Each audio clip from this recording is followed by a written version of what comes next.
ॐ दक्षिणास्य समारम्भा शङ्कराचार्यमध्यमा अस्मदाचार्यपर्यन्ता स्मर्या गुरुपरम्परा श्रुतिस्मृतिपुराणानाम् आलयं करुणालयं नमामि भगवत्पादं शङ्करं लोकशङ्करं शङ्करं शङ्कराचार्यं केशवं बादरायणम् सूत्रभाष्यकृतौ वन्दे भगवन्तौ पुनः पुनः ईश्वरो गुरुरात्मेति मूर्तिभेदविभागिने व्योमवद्व्याप्तदेहाय दक्षिणामूर्तये नमः परिज्ञानाश्रम श्रीगुरुशङ्कर परिज्ञानाश्रम शङ्कर सद्गुरु केशववामन कृष्ण पाण्डुरङ्ग आनन्द परिज्ञान गुरु सद्यो जात शङ्कर सद्गुरु गुरुर्ब्रह्मा गुरुर्विष्णु गुरुर्देवो महेश्वरः गुरुः साक्षात् परब्रह्म तस्मै श्रीगुरवे नमः। ॐ सहना भवतु सहनौ भुनक्तु सह वीर्यङ्करवावहै तेजस्विनावधीतमस्तु मा विद्विषावहै। ॐ शान्ति शान्ति शान्तिः। So let's chant the Shanti Pata. ॐ भद्रं कर्णेभिः शृणुयाम देवाः भद्रं पश्येमाक्षभिर्यजत्राः स्थिरैरङ्गैस्तुष्टुवागुंसस्तनूभिः व्यशेम देवहितैयदायुः स्वस्ति न इन्द्रो वृद्धश्रवाः स्वस्ति नः पूषा विश्ववेदाः स्वस्ति नस्तार्क्ष्यो अरिष्टनेमिः स्वस्ति नो बृहस्पतिर्दधातु। ॐ शान्ति शान्ति शान्तिः. As I said in the last session, we have completed 50% of Mundakopanishad. As we saw that Mundakopanishad has two mundakas and each mundaka has three khandas. So we completed the first mundaka with all the three khandas. Then we completed also, three mundakas with two khandas each. And then we saw that we completed the first mundaka. In the second mundaka also, the first khanda we have completed. So there are actually three mundakas. Each mundaka means each chapter has got two khandas. Now we are in the second khanda of the second mundaka. And as I said in the last session, what is it that this particular section dealing with? What is the content of this particular section? The first thing is that it is said that this particular khanda, that is the second mundaka, second khanda, is actually the most important khanda because it contains the central teaching of the entire Upanishad. So what is the content of this particular khanda or section? The second chapter and the second section. What is the content of this? It shows what is the swarupam of this Brahman, that Aksharam Brahma. What was the question that was asked by the Shishya, that is Shaunaka, to the teacher Angiras? What is it by knowing which everything is as well as known? And therefore, the whole teaching of all these three khandas that we have seen dealt with nothing but what this particular Brahman or Aksharam is. Aksharam is the name for Brahman, which is specifically used in Mundakopanishad. This is the word that is used for Brahman or Paramatma, Atma. That is the word used here. That is what is it? It is what is called as the Aksharam Brahma. And in the first two verses of this section, which we saw in the last session, we found the Swarupa Chaitanyam of this Brahman. What is the Swarupam? What is it that is the inherent nature of this Brahman? That was what was talked about. And to just summarize the immediate last verse, that is the second Mundaka, second Khanda, and the second mantra, which we had already taken and we had completed, we had stopped with this. But then, what is it that it is saying? The second mantra of the second Khanda, what is it saying? The nature of which, the nature of this Aksharam Brahma, which we have been discussing. What does it talk about? Yad archimat, yad anubhyoho anuhu, च यस्मिन् लोका निहिता लोकिनश्च तदेतत् अक्षरं ब्रह्म स प्राणः तदुवाङ्मनः then तदेतत् सत्यं तद् अमृतं तद्वेद्धव्यं सौम्य विद्धि. That's what we saw. Now let us take only the last line of this mantra and summarize it. It says, the Guru says, I have already talked about the very Swarupam of Brahman in the previous Khanda. What is the meaning of Swarupam? Inherent nature. What is the meaning of inherent nature? That which doesn't change, that which remains all the time. And that was what was talked about here in the first two verses.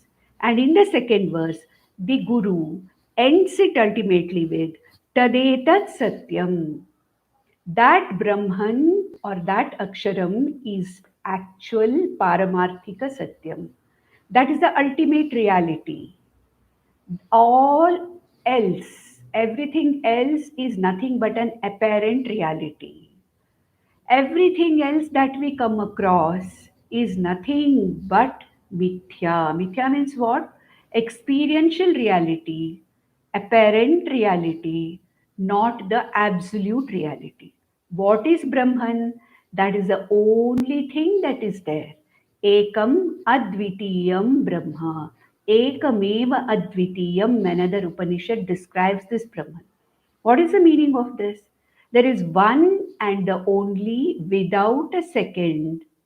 Whatever is existing, that is called as Satyam, Jnanam, Anantam, Brahma. Tadetat Satyam. The meaning of this is the ultimate truth, the Paramarthika Satyam, that which is the most auspicious, that which does not change. What is the meaning of Satyam or Sat? That which exists in all three periods of time. It does not mean that Brahman was not there before. It appeared with the world and it is going to disappear with the world. No. Even before this creation was projected by Maya, what existed was only Brahman. What is Brahman? This consciousness existence. That which provides or that which infuses everything with the satta or existence and spurti or consciousness. Satta spurti pradayaka Ekameva Satyam, Paramarthika Satyam. That was or that is and that is nothing but Brahman. Tadyetat Satyam.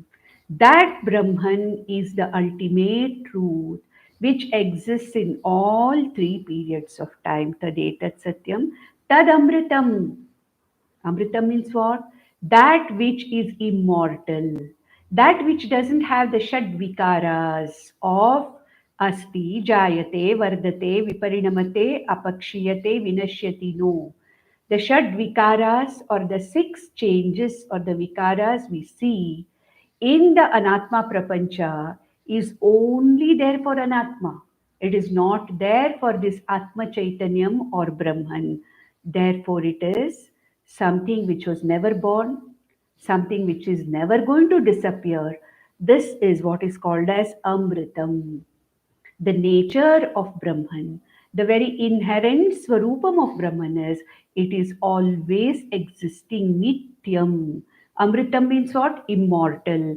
Immortal means what? Nityam. Nityam means what? That which has existed in all three periods of time. Trikale apitishtati. And what is the meaning of Nityam? What is the meaning of that which is Trikale Apitishtati? It means that is the only thing which has absolute existence, Therefore, it is called as Sat. Tadetad Amritam Tadvedhavyam Somya Vidhi. And here the Guru says, hey, wonderful student, hey Somya, Tadvedavyam. That is what is to be struck. That is what is to be struck means what? That is what is to be understood very clearly. May you know, hey Somya Vidhi, may you know that you have to know this Sat, Nityam Sat Swarupa Atma alone. And knowing that is going to really solve all your samsara problems. And your question which you asked, what is it that by knowing which everything else is as good as known? It is this Brahman or this Atma which is to be known. Vedhavyam, a word is being used here. Vedhavya means what? That is which is to be targeted. That is what is that which is to be actually struck. Why is it that such a term is being used here? Why is the Upanishad using the word Vedavyam? That which is to be targeted or struck. Why is this word being used? Because the Upanishad is going to talk about a particular imagery in the next two verses, giving us the upaya of how to know this Brahman. So, as a prelude, or as an introduction to the next two verses, the third verse and the fourth verse, the Upanishad is going to talk about the student or the mumukshu, tadvedhavyam. It is this Brahman which should be known. It is this Brahman which should be understood in its swarupam. And it is this Brahman which should be struck vedhavyam. So now, what is the next two verses which we are talking about? Let me give you an introduction to these two verses and then we'll see what these verses really talk about. Now, the nature of Brahman, the inherent nature, Swarupam of Brahman has been talked about. And also the teacher says it is to be known, it is to be hit, it is to be struck, means it is to be understood very clearly. That is the target which is to be understood very, very clearly. If that is so, how is it to be understood? This Brahman being the most subtle, that which is not available for any sense organs or the mind, because this Brahman is the Anubhyo Anuhu. We saw that in the previous verse, in this verse itself. The first line, Yad Archimad Anubhyo Anuhu. That which is smaller than the smallest, subtler than the subtlest. It is not an object of the sense organs. It's not an object of the mind. It's not something that the words can describe because it's not an object as we see in the world outside. If such is the subtlety of this Brahman, and there is no other go other than knowing this Brahman to get rid of my samsara, there should be an upaya. There should be some method of knowing this, isn't it? When we say something is very difficult, but it has to be achieved, then what do? We find out ways and means of achieving it. This is what is called as an upaya. There is an upaya. Something which is very heavy, there is a rock, there is a big stone. It has to be lifted and transferred to some other place. Nobody can lift it. Then what do? We use some other upaya. What kind of an upaya? Either we use a lever, to shift it, to move it, or we have this present heavy earth moving vehicles which will lift up the stone and then take it to the place where it is necessary. So this is an upaya, correct? I want this stone to be shifted from here to there. I cannot do it. 100 people, workers cannot do it because it is weighing tons and tons. Then what do I do about it? I have to find a way of shifting it, and I find a way. This is what is innovation. This is what is all scientific discoveries. When something has to be done and it is not possible in the usual way, we try to find out different methods, newer methods of doing what we cannot do but needs to be done. Similarly, Brahman is also something which is to be known. It is that Nyayam which is Jnatavyam. Bhagavan Krishna says in the 13th chapter that the only thing that is worth knowing is this Brahman, because this is the ultimate truth of myself. This is the ultimate truth of the entire world. This is the ultimate truth of Ishvara also. And unless I know this ultimate truth in its entirety, in its real nature, it is not possible for me to get rid of this bheda. What bheda? Jiva Jiva Bheda, Jiva Jagat Bheda, Jiva Ishvara Bheda, all these differentiations. I am different from others. I am different from God. I am different from the world. This Bheda is what is causing me all my samsara. We have already seen that. So then, if that is so, what is the upaya that the Upanishad suggests? What is that trick by which one can know this Atman or Brahman in its absolute form, Paramarthikataya, the Paramarthika Satyam of Brahman? How is it to be known? And our Upanishads say the most important upaya of understanding this Brahman is Omkara. We saw that in Kathopanishad also. Omkara used as a symbol. It is a it is a symbol, it's a pratika. Om represents the Saguna Brahman, Ishvara also. It represents the Satyam Jnanam Anantam Brahma without any upadhis, the Nirguna Brahman also. Omkara can be used for upasana to develop the Chitta Shuddhi and Chitta Naischalyam as the ultimate nature of Ishvara. Omkara can be used as a vichara for Nirguna Brahma vichara. We saw that in Kathopanishad. Here in Mundakopanishad, the same upaya of understanding Omkara is given. Now let us understand what is this Om. Very briefly, I will tell you. What is this Om? And why is it that so many Upanishads talk about Omkara vichara as the way or the upaya of knowing Brahman? Now let us look at this, this particular sound symbol, the sound symbol called as Om. Now let us look at it from the point of view of how it has come about. How it has come about. What is the Vyutpatti? What is it grammatically? What is the meaning of Om? Don't worry, I'm not going to, take you into this, the grammatical aspect in detail. But Om comes from the root verb called au. Ava means what? Rakshanarthe, au rakshanarthe. That which protects. Okay. And by a series of adding certain other sounds to it and certain other syllables to it, this au dhatu or this au verbal root gets converted into om.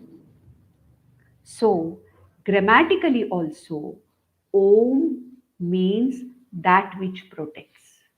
That which protects me from what?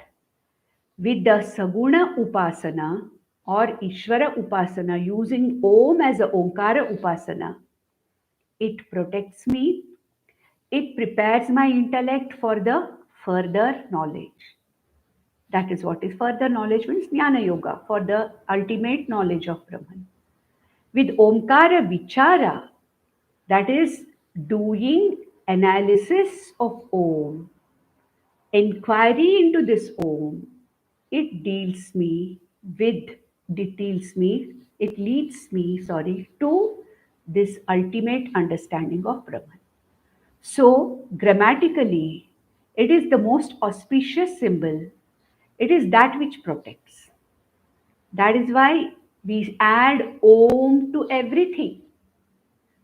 Whenever we chant anything, we start with Om.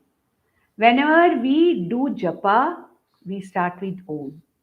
It is said that Lord Brahma, when he created this entire universe, the first word which he used was Om.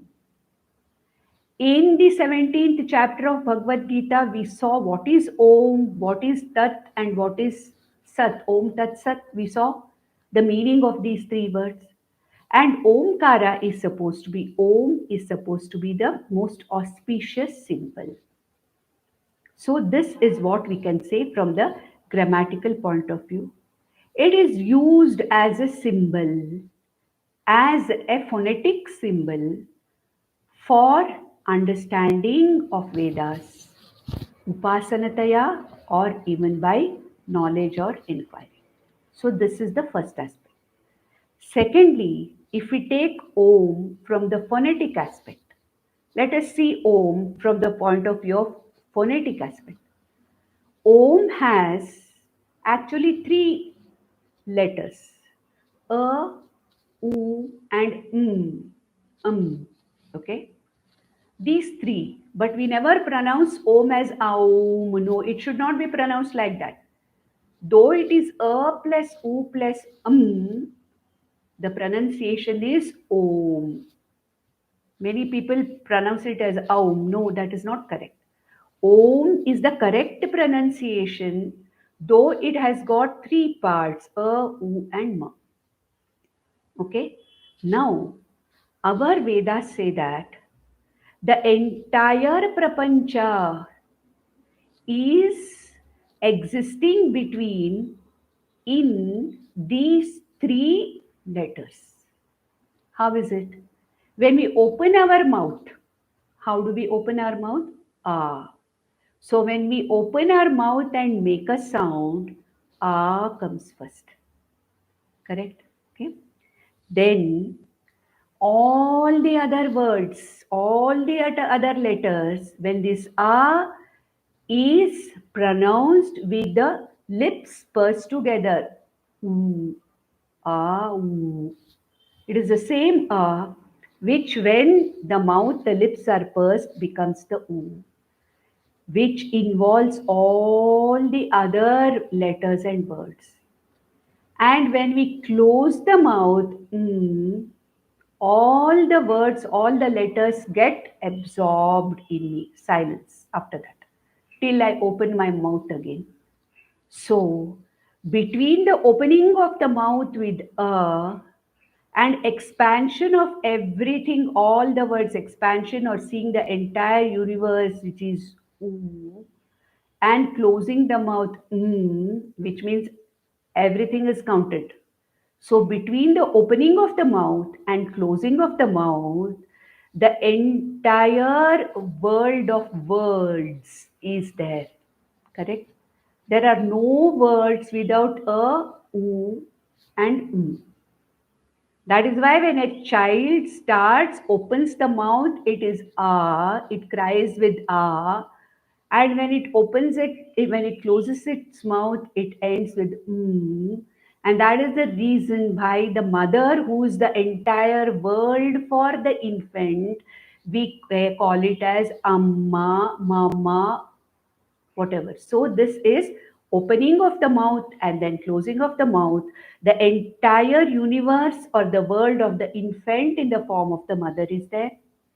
Similarly, when we open our mouth with a and close our mouth with ma, the entire universe is there in this. Therefore, this Om represents the entire manifest universe. Okay, phonetically. And when you say, when you are silent and when nothing is said, then the whole thing is back into me. With a, the whole world appears. With u, there is a sthiti of the whole world. With the whole universe is literally resolved back into me. So this is what is phonetically the importance of Om.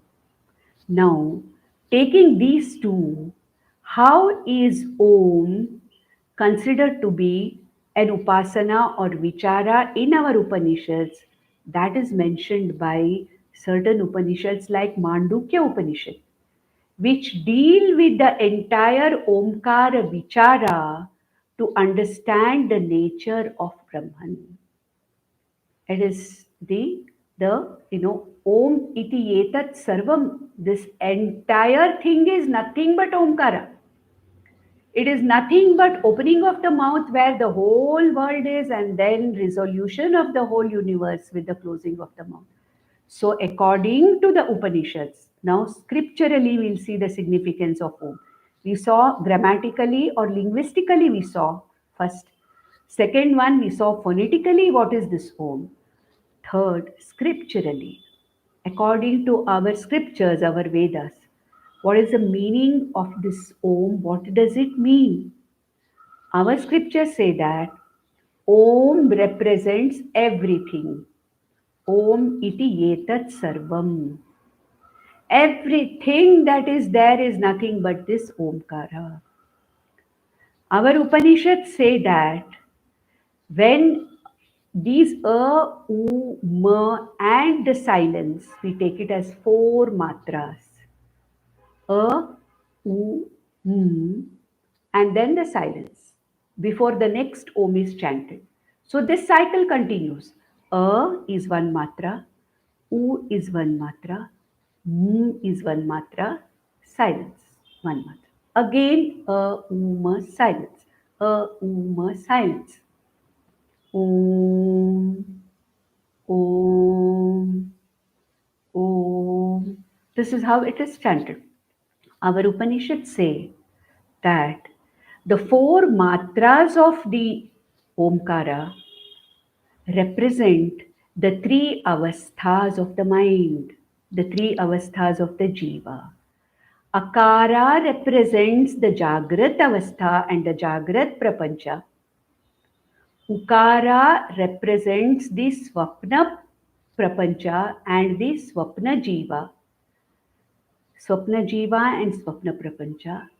Mkara represent the Sushupta jiva and avidya, or Karana Shariram or Prakriti. And the silence represents what? That consciousness which is Avasthatraya Sakshi. We have seen Avasthatraya Sakshi.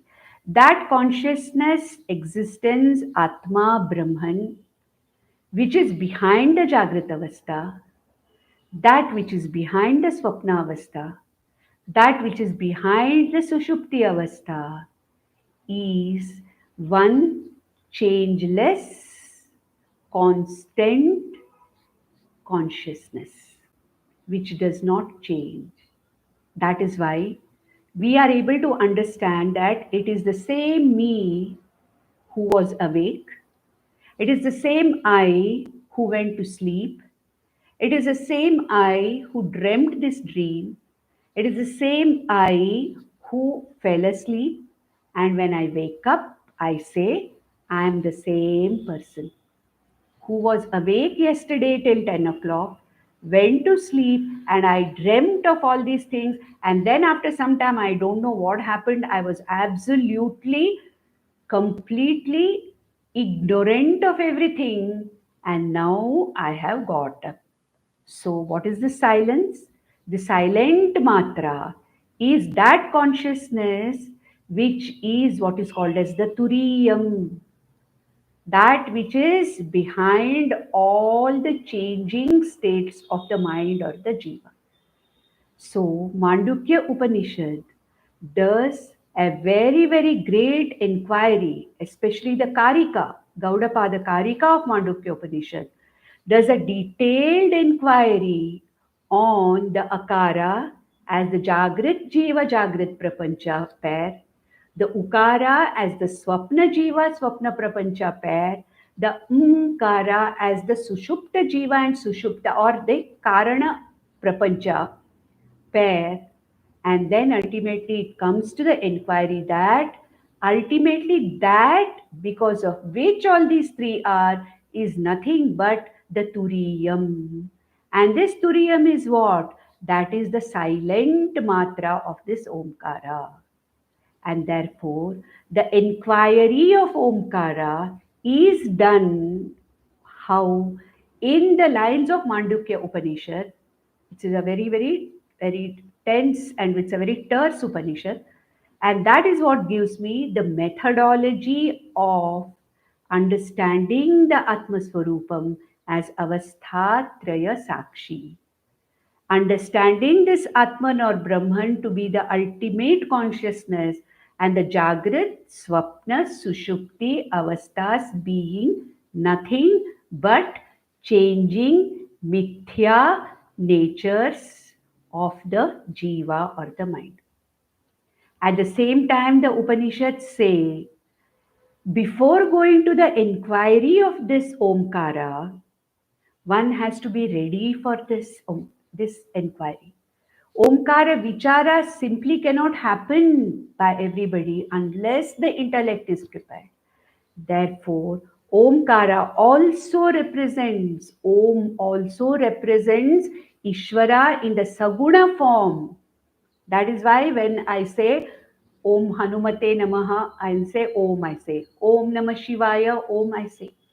You can chant Om alone also. But for that, it has to be Omkara Upasana, Omkara Japa is basically, it is chanted by the sannyasis or when this Omkara is given specifically as a Japa by the Guru.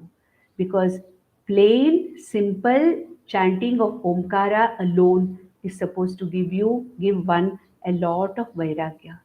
And when one is not prepared for this, this may not work. And therefore, it is said that Om is to be added before we start chanting any other mantra. You see, in the Vedas, every mantra starts with Om. We saw today also Om Bhadram Karne Bhishnunuyama Devaha.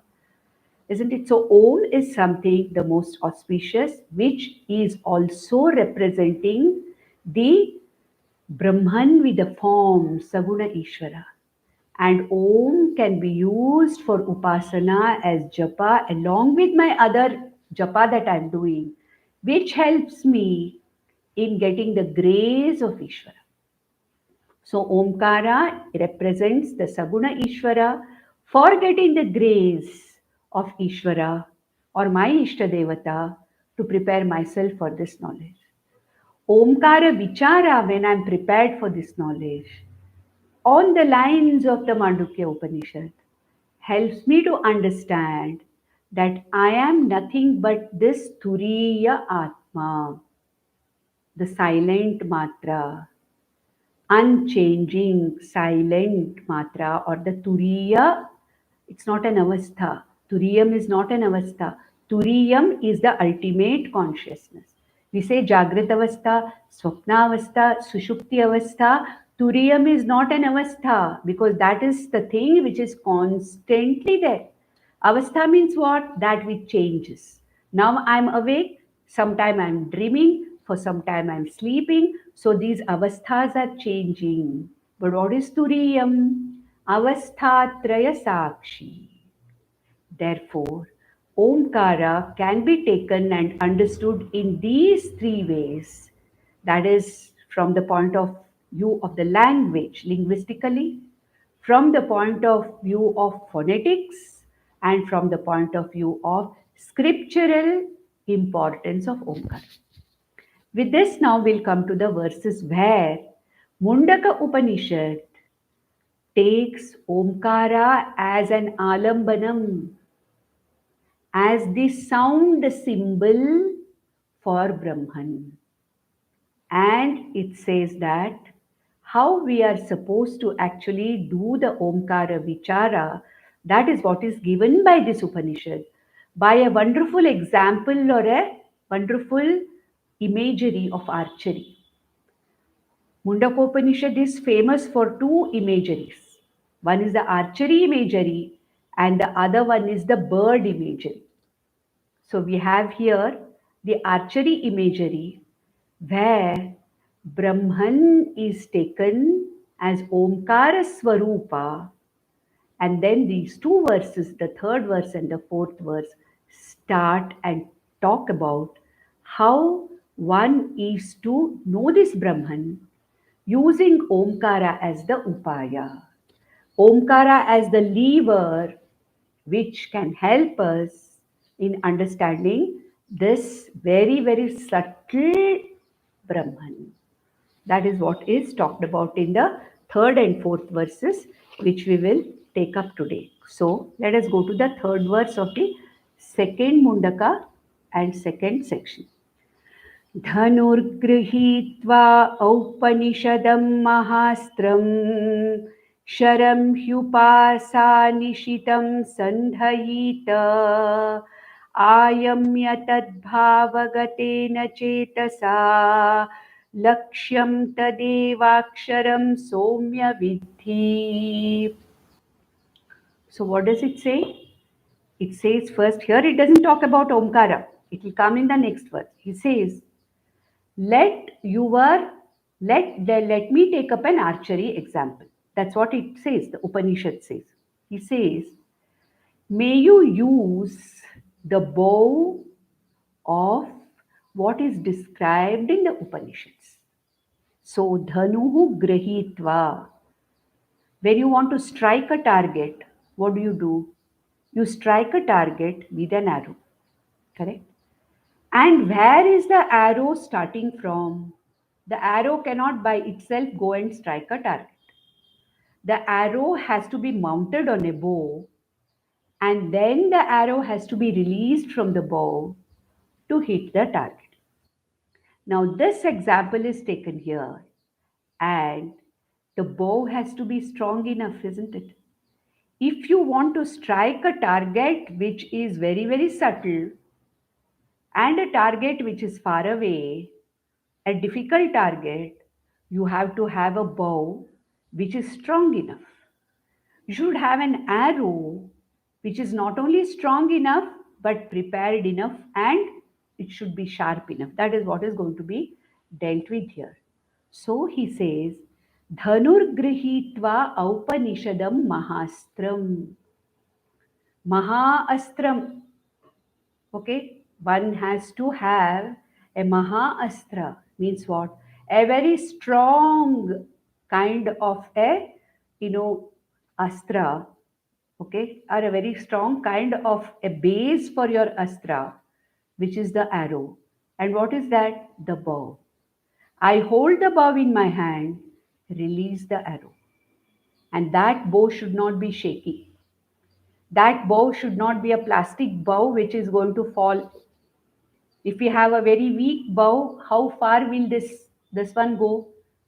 Arrow goes. We have seen that in school dramas and all, when they do historical dramas, mythological dramas. A plastic bow is given to the child and is asked to release an arrow which just falls not even 1 foot away from him. Correct? So, Aupanishadam Mahastram, this dhanuhu should be a strong dhanu, which should not slip from the hand, which should be strong enough to let the arrow or release the arrow. And what can be more strong, or what can be stronger than that which is explained in the Upanishads? Dhanur grahitva aupanishadam. What is it that is discussed in the Upanishads? It is the Omkara. So here he says in the next verse, he'll make it very clear that this dhanus is nothing but Omkara. So he says, Aupanishadam mahastram dhanuhu grihitva. May you hold on to the Omkara which has been talked about as a representative of the whole universe, as that which represents Saguna Brahman, and that is Brahman with the form, in the form of my Ishtadevata, and also that which represents the Satyam, Jnanam, Anantam, subtlest of the subtle Brahman, which is the Jagat Karana. Correct? So, may you hold on for your inquiry to this Omkara, which is that which is described in detail in Mandukya Upanishad and other Upanishads. And hold on to that tightly, Upanishadam Mahastram. Sharam hi upasa nishitam sandhayita. May you, the Jivatma, or the mind, the intellect of the Mumukshu, be the Shara. May that be the arrow. And what kind of an arrow is it? The arrow should be sharp to hit the target. If the arrow is blunt, it is not going to pierce the target. Correct? If the arrow is crooked, it is not going to go to the place where you want. It will not reach the target. So, what should be the sharam? The sharam or the arrow should be straight. It should be sharp. What is the meaning of this?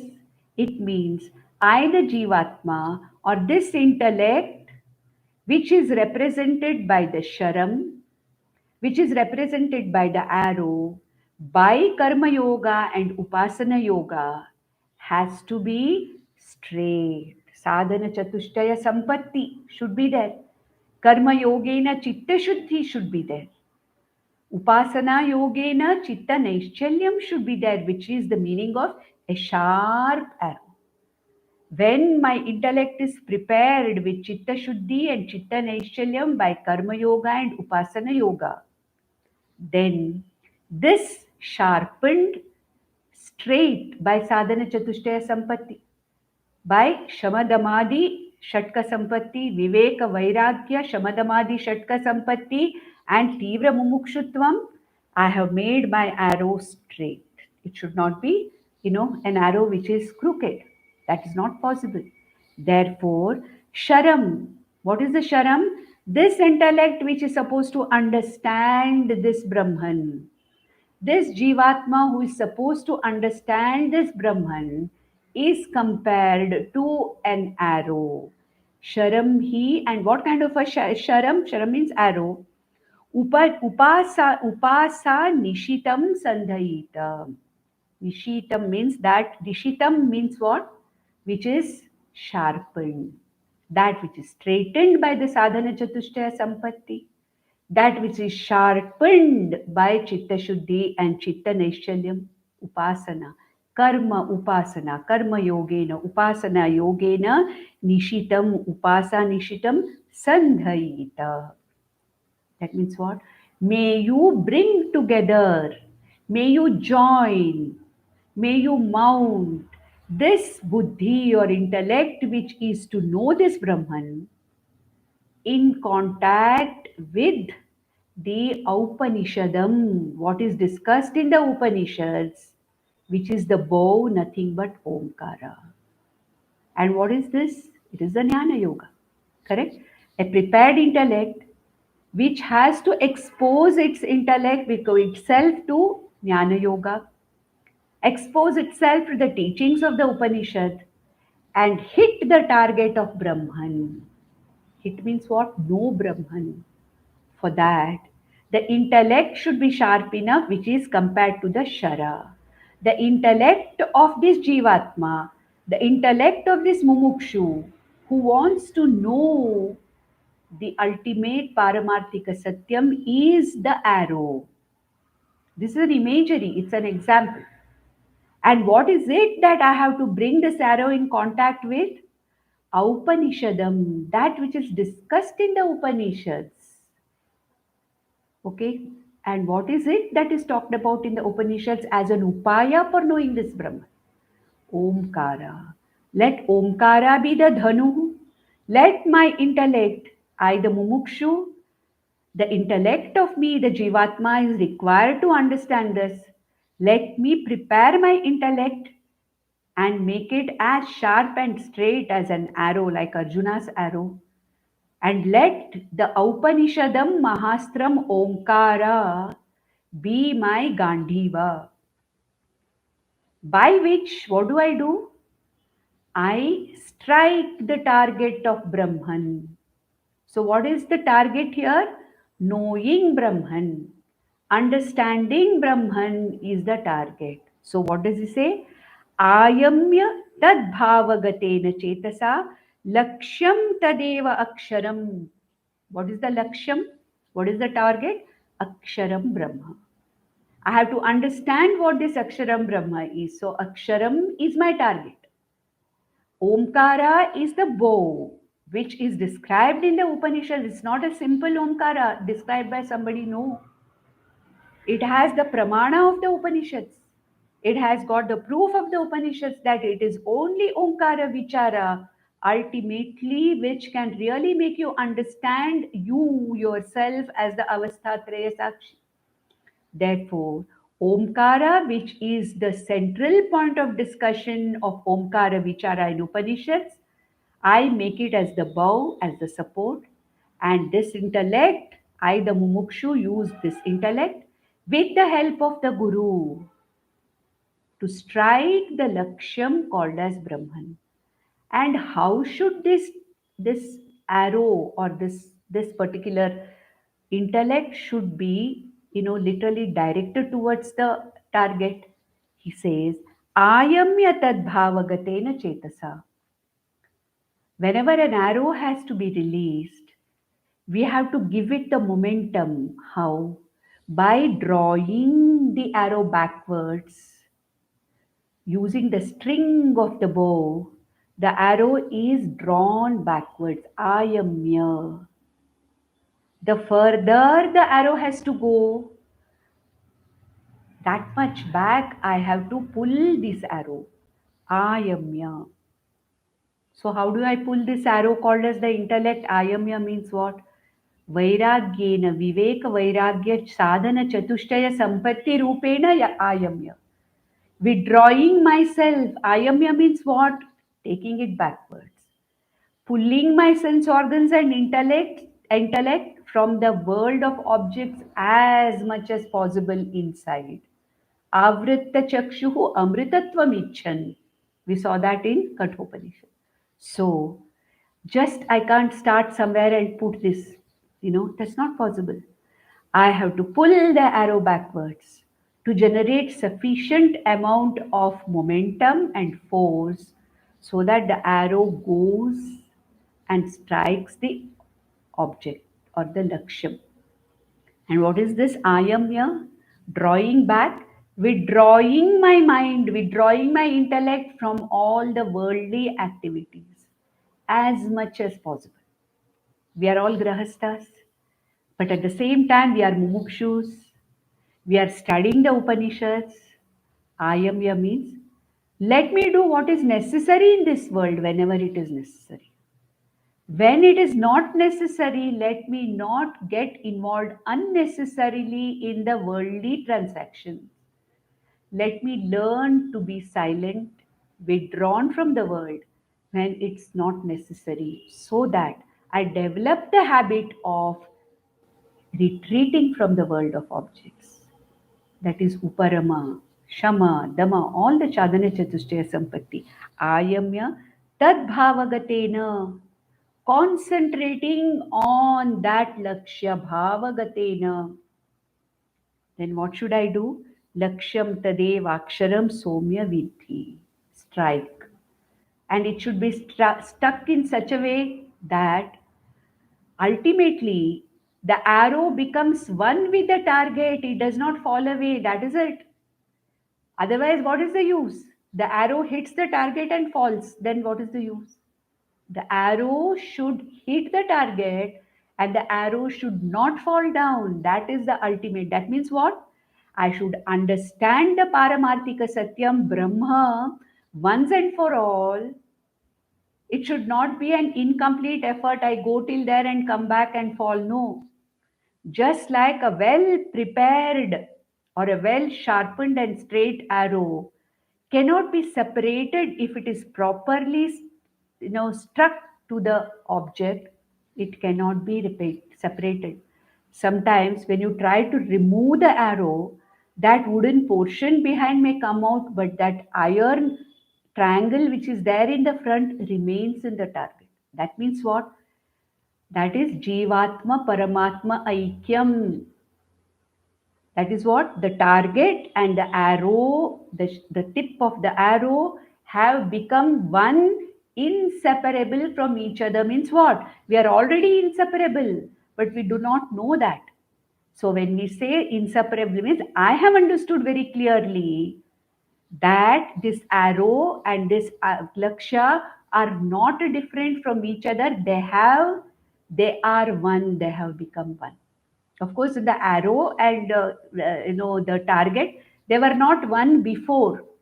Now it is there. Example only has to be taken to a certain extent.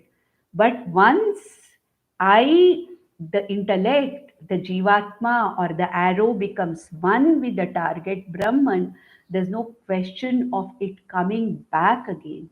If you say, no, I know I am Brahmasmi, I have already hit the target of Brahman, but what to do? I am still a samsari. That means I have not hit the target. That means I do not know myself correctly. I've heard it is paroksha jnanam, that sort. It is just words in my. Yes, I know. I have studied so many Upanishads. I have studied Prasthanatraya. Aham Brahmasmi, I know very well. But then I am still a samsari. This is a problem, that's a problem, this is a problem. What does it mean? It means that Abhedam has not clearly been understood. Therefore, he says, let the bow be that of Omkara Vichara as explained in the Upanishads. Let the intellect of the Mumukshu, me, be like an arrow which is straightened and which is sharpened by Karma Yoga, Upasana Yoga. And that which is pulled at the time of Jnana Yoga on the string of the bow of Omkara. That means withdrawing my intellect as much as possible from the worldly activities outside and then strike this arrow or this intellect with the target in such a way that Aham Brahmasmi becomes or is absolutely clear. There's no question of doubt. It becomes a doubtless knowledge. So here we have to understand that in the third verse, the Laksham is Brahman, Aksharam Brahma. Upanishadam Mahastram is the Omkara Vichara as given in the Upanishads. And the one Sharam which strikes is nothing but the intellect of the person who's a mumukshu. Then who's the one who's striking it? The Guru with the Jivatma. The Jivatma, with the help of the Guru, targets his intellect in Jnana Yoga to understand this. This is the example which is given as to what is what. Then in the next verse, we'll see in the next verse, what does it say? Vidhi means may you strike. Then in the fourth verse, the same thing is told, but very clearly told as to what is what. So we'll read this. प्रणवो धनुः शरो हि आत्मा ब्रह्म तल्लक्ष्यमुच्यते अप्रमत्तेन वेदव्यम्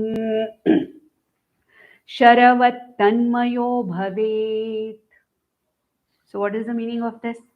Very clearly now Mundakopanishad clearly says, let there not be any confusion. What is this Upanishadam Dhanuhu which I have taken for support? He says Pranavo Dhanuhu. Pranavaha Omkaraha. Another name for Omkara is Pranav. So we have already seen that Brahman is also called Om. Omkara is also indicating Brahman. Omkara indicates Ishvara. Omkara indicates Atma. Omkara indicates this entire Jagat. That's why Mandukya Upanishad starts the first verse with Om iti etat sarvam. Yad bhutam bhavyam. That which was, which is going to be. Etat sarvam. Everything that is there. The manifest world is Omkara. The unmanifest subtle Karanam of this world is Omkara. So if you know how to analyze this Om, then you know what the ultimate, content or the stuff of this entire universe. And when you know that, it is as though you have known everything. So here in this fourth verse it says, Pranavo Dhanuhu. This Dhanu that I'm talking about, the Upanishadam Dhanuhu Mahastram Pranavaha. Omkara Upasana Rupena, making this Shara intellect strong enough, sharp enough, straight enough. Sharohi Atma. Here Atma does not mean, Satchitananda Atma. It is the very Jivatma. The Shara is nothing but Jivatma. Specifically, we can say the intellect of the Jivatma. Because it is that Jivatma Paramatma Aikyam or Abhedam is to be known by this intellect. So Atma here means Sharohi Atma. The Shara or the arrow is nothing but the intellect of this Jivatma. Brahmata Lakshamutal Brahman is the Lakshyam or the target, that which is to be known, that which is to be struck. Apramatena Vedhavyam. And when you are striking this arrow, apramatena, with full concentration, without losing your concentration, like how Arjuna strikes his arrow, which never misses the target. Apramatena. Apramatena means there should not be any pramada. There should not be any, kind of neglect. Okay, I have cleared my mind. I have this, enough chitta shuddhi is there, enough chitta naishalyam is there. I have understood what the Upanishads are talking about, the Mahastram, the Omkara. But then, what am I doing? My intellect is wavering here and there. There is no concentration. Neglect is there.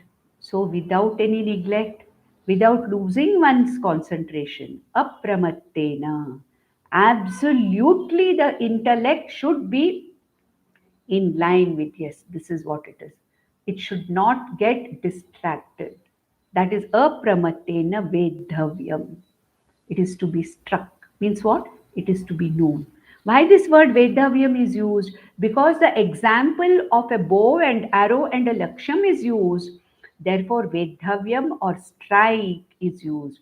Vedavyam also means it should be known like that. Therefore, he says, Apramattena Vedavyam Sharavat Tanmayo Bhavet.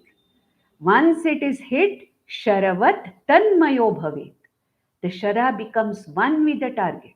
Tanmaya, one with the target.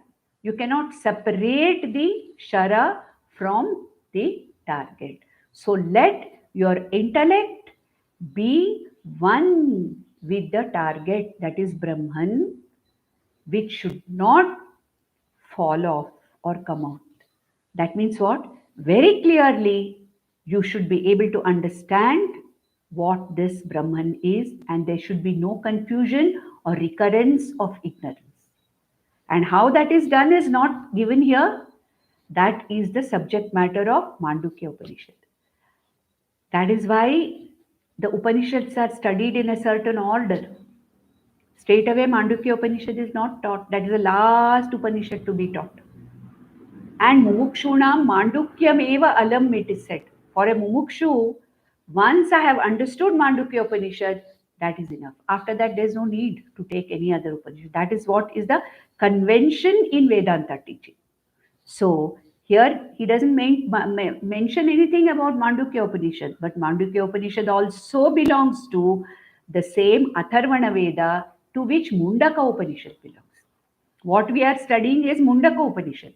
Lot of people have a great doubt about these things. What we are studying is Mundaka Upanishad, and this is very clearly explained in another Upanishad, Atharvana Veda Upanishad, called as Mandukya Upanishad. So we'll see the next verses later. These are the two very, very important verses of Upaya for understanding Brahman. Om Nandantu Sadhaka Sarve Vinashyantu Vidushakaha Avastha Shambhavi Mestu Prasannostu Guru Sada Sarve Bhavantu Sukhinaha Sarve Santu Niramayaha Sarve Bhadrani Pashyantu Ma Kaschid Dukkham Apnuyat. Om Shanti Shanti Shanti. Om Tat Sat.